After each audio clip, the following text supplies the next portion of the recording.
Hello दोस्तों, आप सभी का स्वागत है आपके अपने यूट्यूब चैनल लर्न विद एजे पर। दोस्तों, आज की इस वीडियो में हम लोग वैदिक सभ्यता, जैन धर्म एवं बौद्ध धर्म से संबंधित जितने भी इम्पोर्टेंट क्वेश्चंस हो सकते हैं उनको आज की इस वीडियो में हम लोग करने वाले हैं। तो दोस्तों, इस वीडियो को आपको पूरा शुरू से लेकर आखिरी तक देखना है, क्योंकि जितने भी क्वेश्चंस हैं वह किसी न किसी एग्जाम में पूछे गए हैं और फिर से पूछे जाने की संभावना है। तो चलिए दोस्तों, शुरू करते हैं बिना देरी करे और आज का देखते हैं अपना पहला प्रश्न। तो आज का जो अपना पहला प्रश्न है उसमें आपको दिया गया है कि वैदिक आर्यों का प्रमुख भोजन क्या था। हमें सिंपली एक क्वेश्चन दिया गया है और हमको बताना है कि वैदिक आर्यों का प्रमुख भोजन क्या था। तो ऑप्शन देख लेते हैं इसके। ऑप्शन ए है जौ और चावल, ऑप्शन बी है दूध और इसके उत्पाद, ऑप्शन सी है चावल और दालें, ऑप्शन डी है सब्जियां और फल। तो इसका जो सही जवाब है वह है ऑप्शन नंबर बी, यानी कि दूध और इसके उत्पाद। अब हम जानेंगे इसके इम्पोर्टेंट फैक्ट्स। तो पहला जो इम्पोर्टेंट फैक्ट है वह है कि वैदिक आर्यों के भोजन में दूध, घी, दही आदि का प्रमुख महत्व था। तो जो वैदिक आर्य के लोग थे उनका जो भोजन था, उनके भोजन में सबसे ज़्यादा इम्पोर्टेंस किसकी होती थी? दूध, घी और दही की होती थी। और दूसरा इम्पोर्टेंट फैक्ट इसका यह है कि ऋग्वेद में चावल और नमक का उल्लेख कहीं भी देखने को नहीं मिलता है। प्रश्न पूछा जा सकता है कि ऋग्वेद में चावल और नमक का उल्लेख कहीं पर है या नहीं है। तो हमें सिंपली बताना है कि ऋग्वेद में चावल और नमक का उल्लेख कहीं पर भी नहीं है। अब हम लोग देखेंगे क्वेश्चन नंबर 2।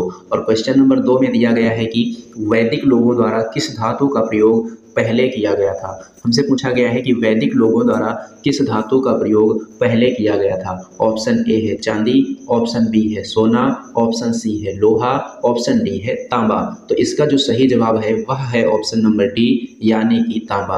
अब देखेंगे क्वेश्चन नंबर 3।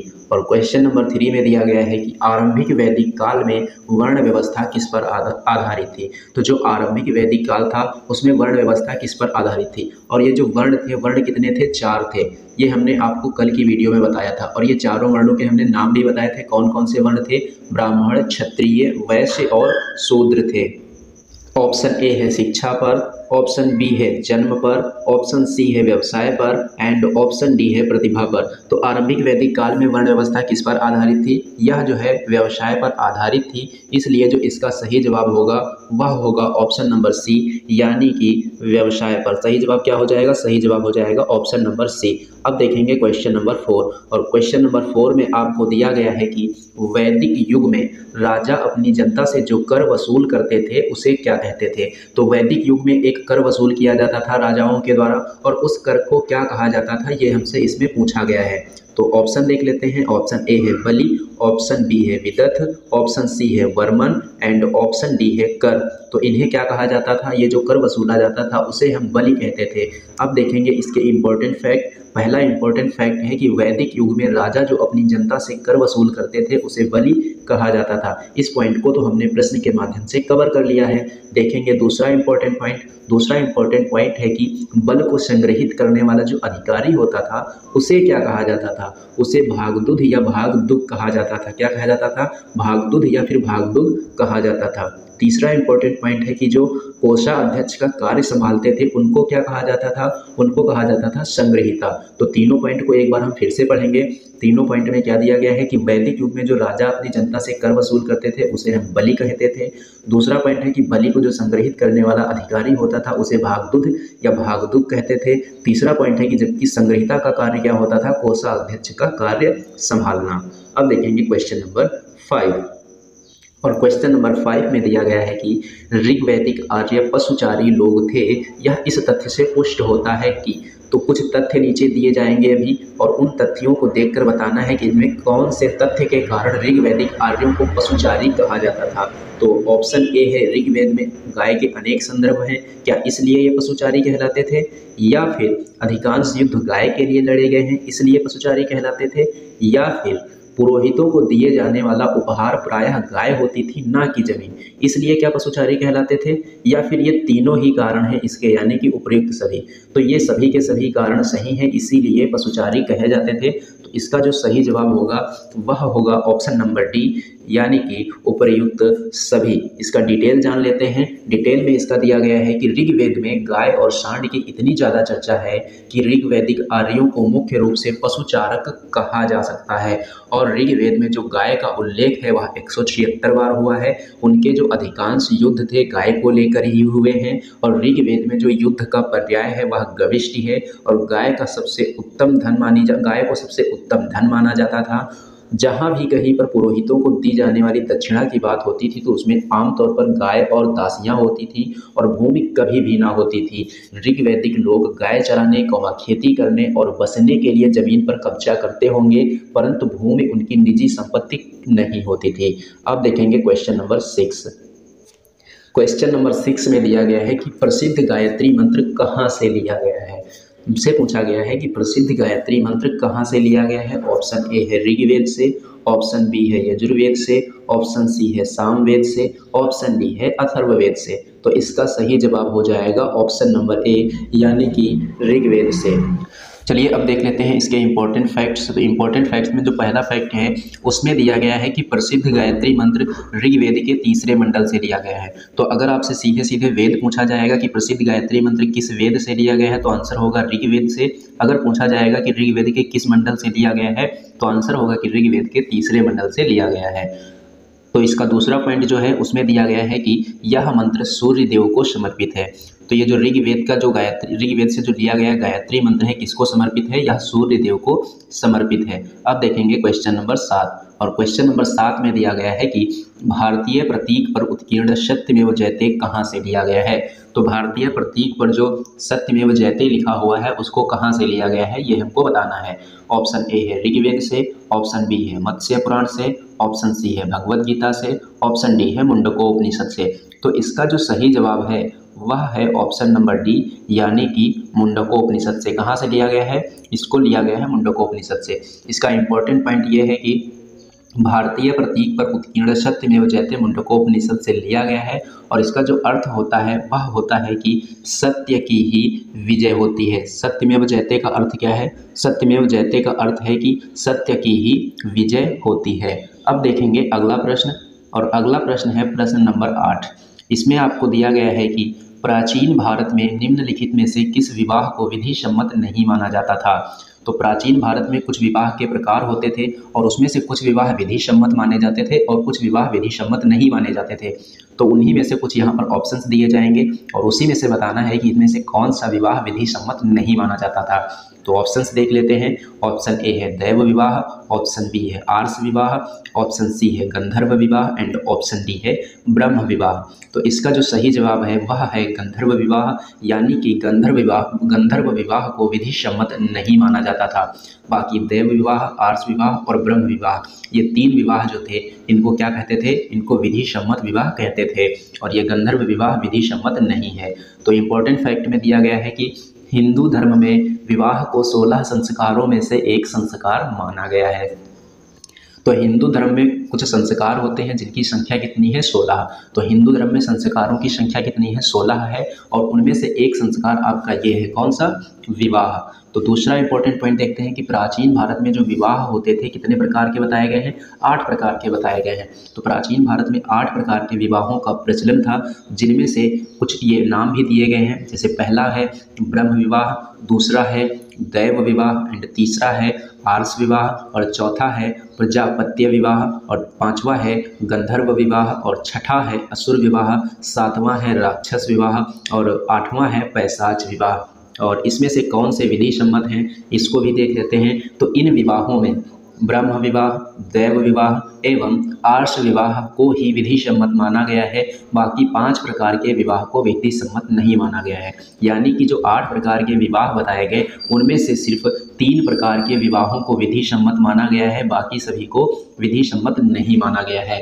अब हम लोग देखेंगे क्वेश्चन नंबर 9। और क्वेश्चन नंबर 9 में दिया गया है कि आर्यों को एक जाति कहने वाला पहला यूरोपियन कौन था।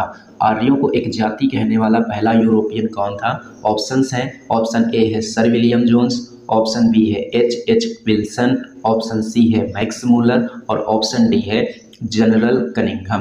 तो इसका जो सही जवाब है वह है ऑप्शन नंबर सी यानी कि मैक्स मूलर। तो मैक्स मूलर महोदय आर्यों का आदि देश मध्य एशिया रोड्स बैक्टीरिया को मानते हैं। तो आर्यों का आदि देश किसे माना गया है मैक्स मूलर के द्वारा? मध्य एशिया रोड्स बैक्टीरिया को।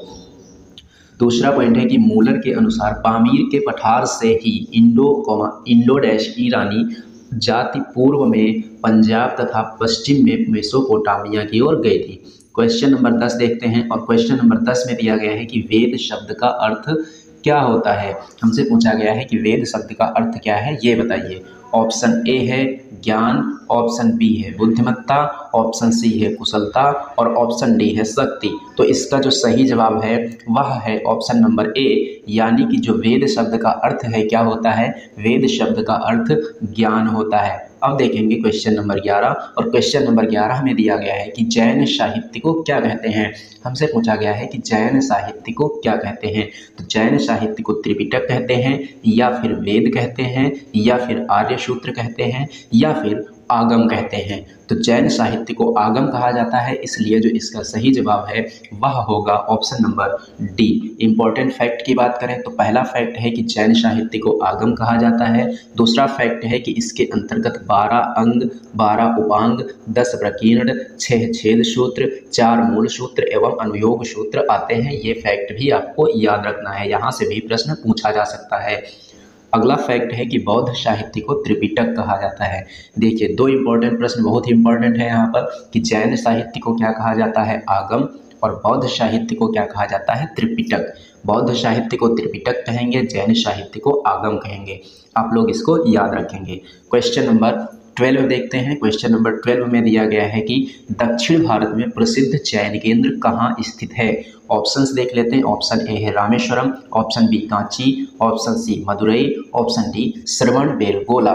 तो दक्षिण भारत में प्रसिद्ध जैन केंद्र कहाँ स्थित है? तो इसका सही जवाब है ऑप्शन नंबर डी यानी कि श्रवणबेलगोला में। इंपॉर्टेंट फैक्ट की बात करें तो दक्षिण भारत में प्रसिद्ध जैन केंद्र कर्नाटक में मैसूर स्थित श्रवणबेलगोला है और यहाँ पर गोमतेश्वर की मूर्ति चामुंड राय ने बनवाई थी। दो पॉइंट आपको यहाँ से याद रखने हैं। दक्षिण भारत में प्रसिद्ध जैन केंद्र कहाँ है? श्रवणबेलगोला में है। और यहाँ पर जो गोमतेश्वर की मूर्ति है किसके द्वारा बनवाई गई? चामुंड राय के द्वारा बनवाई गई थी। अब देख लेते हैं क्वेश्चन नंबर 13 और क्वेश्चन नंबर 13 में दिया गया है कि जैन धर्म का पहला तीर्थंकर किसे माना जाता है। ऑप्शंस देख लेते हैं। ऑप्शन ए है Parshvanath, option B Mahavir Swami, option C Rishabhdev and option D है अजितनाथ। तो जैन धर्म का पहला तीर्थंकर किसे माना जाता है? तो इसका सही जवाब हो जाएगा ऑप्शन नंबर सी यानी कि ऋषभदेव। तो जैन धर्म के पहले तीर्थंकर ऋषभदेव थे। इंपॉर्टेंट फैक्ट की बात करें तो भारत में जैन धर्म के प्रथम तीर्थंकर ऋषभदेव हैं या फिर आदिनाथ। ऋषभदेव को आदिनाथ भी कहा जाता है और इनका प्रथम बार उल्लेख जो है ऋग्वेद में 22वें तीर्थंकर अरिष्टनेमि के साथ देखने को मिलता है। तो इनका उल्लेख पहली बार ऋग्वेद में कब मिलता है? 22वें तीर्थंकर अरिष्टनेमि के साथ में। और ये महावीर स्वामी कौन थे? महावीर स्वामी जैन धर्म के संस्थापक थे और यह जैन धर्म के 24वें तीर्थंकर हैं। तो अगला प्रश्न देखते हैं क्वेश्चन नंबर 14 और क्वेश्चन नंबर 14 में है कि जैन धर्म का संस्थापक किसे माना जाता है। तो भारत में जैन धर्म का संस्थापक किसे माना जाता है? ऑप्शंस देख लेते हैं। ऑप्शन ए है गौतम बुद्ध, ऑप्शन बी है महावीर स्वामी, ऑप्शन सी है अशोक एंड ऑप्शन डी है चंद्रगुप्त। तो इसका जो सही जवाब होगा वह होगा ऑप्शन नंबर बी यानी कि महावीर स्वामी।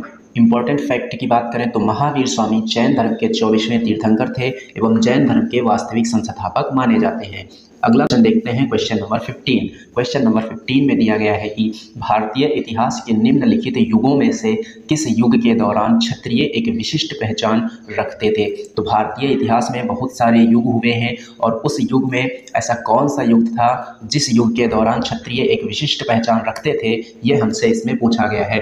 तो ऑप्शन ए है बुद्ध के युग में, ऑप्शन बी मौर्य काल में, ऑप्शन सी पश्चिम मौर्य काल में, ऑप्शन डी गुप्त काल में। तो इसका सही जवाब हो जाएगा जाएगा बुद्ध के युग में। तो जो क्षत्रिय थे वह बुद्ध के युग में एक विशिष्ट पहचान रखते थे। इंपॉर्टेंट फैक्ट की बात करें तो बुद्ध के युग में क्षत्रिय एक विशिष्ट पहचान रखते थे। दूसरा इंपॉर्टेंट फैक्ट है कि महात्मा बुद्ध एवं महावीर स्वामी स्वयं क्षत्रिय कुल से संबंधित थे। तीसरा इंपॉर्टेंट पॉइंट है कि बौद्ध कालीन ग्रंथ अंगुत्तर निकाय में महाजनपदों की सूची प्राप्त होती है, जिसके अधिकतर शासक किस कुल से संबंधित थे? क्षत्रिय कुल से संबंधित थे। तो आपसे प्रश्न यह भी पूछा जा सकता है कि महाजनपदों की सूची किस बौद्ध कालीन ग्रंथ से प्राप्त होती है? तो जवाब होगा अंगुत्तर निकाय से। क्वेश्चन नंबर 16 देखेंगे और क्वेश्चन नंबर 16 में दिया गया है कि बुद्ध, धम्म और संघ मिलकर क्या कहलाते हैं? जब ये तीनों साथ मिलते हैं तो क्या कहलाते हैं? ऑप्शन ए है त्रिरत्न, ऑप्शन बी है त्रिवर्ग, ऑप्शन सी है त्रिसर्ग, ऑप्शन डी है त्रिमूर्ति। तो इसका सही जवाब है त्रिरत्न, यानी कि ऑप्शन नंबर ए। तो बुद्ध, धम्म और संघ मिलकर त्रिरत्न कहलाते हैं। और इम्पोर्टेंट फैक्ट की बात करें तो बौद्ध धर्म में संघ का महत्वपूर्ण स्थान है। यह त्रिरत्न का एक अनिवार्य अंग है और सारनाथ में अपना प्रथम उपदेश देने के बाद बुद्ध ने 5 ब्राह्मण शिष्यों के साथ संघ की स्थापना की थी। ये फैक्ट भी आपको याद रखना है। अब देखेंगे क्वेश्चन नंबर 17 और क्वेश्चन नंबर 17 में दिया गया है कि इच्छा सब कष्टों का कारण है, इसका प्रचार करने वाला धर्म कौन सा है? ऑप्शन ए है बौद्ध धर्म, ऑप्शन बी जैन धर्म, ऑप्शन सी सिख धर्म एंड ऑप्शन डी है हिंदू धर्म। तो इसका सही जवाब हो जाएगा ऑप्शन नंबर ए, यानी कि बौद्ध धर्म। तो बौद्ध धर्म क्या कहता है कि इच्छा अर्थात तृष्णा सब कष्टों का कारण है। अगला पॉइंट है कि बौद्ध धर्म के 4 आर्य सत्य हैं। पहला दुख, दूसरा दुख समुदाय, तीसरा दुख निरोध और चौथा दुख निरोध गामिनी। क्वेश्चन नंबर 18 देखेंगे अब और क्वेश्चन नंबर 18 में दिया गया है कि बौद्धों के पवित्र अवशेषों पर निर्मित गुंबद आकार छत वाली अर्धगोलाकार संरचना को क्या कहते हैं? ऑप्शन ए है स्तूप, ऑप्शन बी धर्मादेश, ऑप्शन सी स्तंभ और ऑप्शन डी एकाश्मक। तो बौद्धों के जो पवित्र अवशेष पर निर्मित गुंबद आकार वाली जो अर्धगोलाकार संरचना है उसको क्या कहते हैं? उसको कहते हैं स्तूप, यानी कि इसका सही जवाब होगा option number A. Important fact की बात करें तो बौद्धों के पवित्र अवशेषों पर निर्मित गुंबदाकार छत वाली अर्धगोलाकार संरचना को स्तूप कहते हैं और इसी स्तूप को चैत्य भी कहा गया है, यह भी आपको याद रखना है। अब देखेंगे क्वेश्चन नंबर 19। क्वेश्चन नंबर 19 में दिया गया है कि प्रथम बौद्ध परिषद कहाँ आयोजित की गई थी? तो ऑप्शन ए है इसका Vaishali, option B Kashmir, option C देखते हैं, ऑप्शन सी है राजगृह, ऑप्शन डी है पाटलिपुत्र। तो इसका जो सही जवाब है वह है ऑप्शन नंबर सी, यानी कि राजगृह। तो इम्पोर्टेंट फैक्ट की बात करें तो प्रथम बौद्ध परिषद का आयोजन मगध सम्राट अजातशत्रु के समय में राजगृह की सप्तपर्णी गुफा में किया गया था। दूसरा इम्पोर्टेंट फैक्ट है कि इस बौद्ध परिषद की अध्यक्षता महाकश्यप ने की थी। अब देखते हैं क्वेश्चन नंबर 20 और क्वेश्चन नंबर 20 है कि 5वीं बौद्ध परिषद का आयोजन किसने किया था? तो 5वीं बौद्ध परिषद का आयोजन किसने किया था ये हमको बताना है और ये आपके 4 ऑप्शंस दिए गए हैं, अशोक, कनिष्क, हर्ष और बिंदुसार। इसका जो सही जवाब है वह है हर्ष। क्या होगा? हर्ष। तो इम्पोर्टेंट फैक्ट भी आपको दिए गए हैं कि 5वीं बौद्ध परिषद का आयोजन हर्ष के समय में कन्नौज में किया गया था और अशोक के समय 3री बौद्ध परिषद का आयोजन किया गया था एंड कनिष्क के समय 4थी बौद्ध परिषद का आयोजन किया गया था। अब हमने आपको कल की वीडियो में एक प्रश्न दिया था और उसका जवाब आपको कमेंट बॉक्स में कमेंट करके बताना था, तो उसका जवाब देख लेते हैं क्या है। क्वेश्चन हमारा ये था कि सत्यमेव जयते किस उपनिषद से लिया गया है? तो इसका जो जवाब था वह है मुंडकोपनिषद। सत्यमेव जयते मुंडकोपनिषद से लिया गया है। अब देखते हैं कि आज का प्रश्न क्या है। आज का प्रश्न है कि बुद्ध किस वंश से संबंधित थे?